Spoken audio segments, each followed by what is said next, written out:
اللہ کے نبی صلی اللہ علیہ وسلم کا فرمان کہ تم کسی کے معبود کو جھوٹا نہ کہو کیونکہ وہ تمہارے اللہ کو جھوٹا کہے گا، اور فرمان مصطفیٰ کافر کو کافر نہ کہو کیونکہ وہ کلمہ پڑھنے والے کو کافر کہے گا۔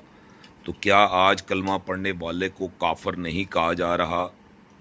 کیا کلمہ پڑھنے والے ہی کلمہ پڑھنے والوں کو کافر اور جہنمی نہیں کہہ رہے؟ کیونکہ جہنم تو کافروں کے لیے بنی ہے۔ فرمان مصطفیٰ صلی اللہ علیہ وسلم کافر کو بھی کافر نہ کہو، ہو سکتا ہے کل وہ ایمان لے آئے اور تمہارا سامنا ہو اور تمہیں شرمندگی نہ اٹھانی پڑے۔ یہاں پر بھی نبی کریم صلی اللہ علیہ وسلم نے منع فرمایا ہے۔ فرمان مصطفیٰ صلی اللہ علیہ وآلہ وبارک وسلم دو حدیثیں میں ساتھ کوٹ کر رہا ہوں، تحریر کے ساتھ سٹڈی ضرور کیجئے گا کہ نبی کریم صلی اللہ علیہ وآلہ وسلم نے جو حکم دیا ہے کیا ہم نے اس کو مانا ہے؟ یہ ایک اہم پیغام ہے، ضرور پڑھیے گا اس کو۔ اور آخری بات، جو نبی کے عشق کا دعویٰ کرتے ہیں، اپنے آپ کو عاشق کہتے ہیں، کیا وہ نبی یا نبی کے گھرانے یا نبی کے صحابہ میں کمیاں ڈھونڈنے میں لگے ہیں یا ان کی اچھائیاں بیان کرنی چاہیے؟ کیا عشق مصطفیٰ کا یہی دعویٰ ہے کہ دن میں کو بیٹھ کے ایک دوسرے پر بہتان باندھا جائے، نبی کریم صلی اللہ علیہ وسلم کے فرمان کو جھوٹا ثابت کیا جائے؟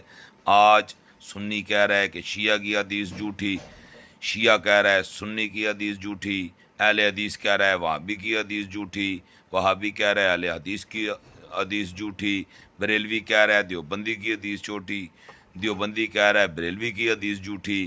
تو کیا یہ نبی کریم صلی اللہ علیہ وسلم کے ساتھ فرمان کے ساتھ کیا ایسا عمل کرنا تھا کہ ہم نے نبی کے جو چیز نبی کریم صلی اللہ علیہ وسلم کی ذات کے ساتھ جڑ رہی ہے، خوبصورتی ہے، اس کو لینا تھا، اور جس میں نبی کریم صلی اللہ علیہ وسلم کی شان پر انگلی اٹھنے کا خدشہ ہے اس کو چھوڑنا تھا؟ تو کیا اللہ کی شان اتنی محدود ہے، اللہ کا کرم اتنا محدود ہے، اللہ کی عطا اتنی محدود ہے کہ نماز بھی آپ نے 27 درجوں تک محدود کر دی؟ کیا اس کی رحمت 27 درجے دینے تک ہے یا اس سے بہتر بھی وہ دے سکتا ہے؟ جب وہ بہتر دے سکتا ہے تو یہ 27 کا کیوں کنسپٹ ڈال دیا؟ کیوں امت میں نفرت ڈال دی؟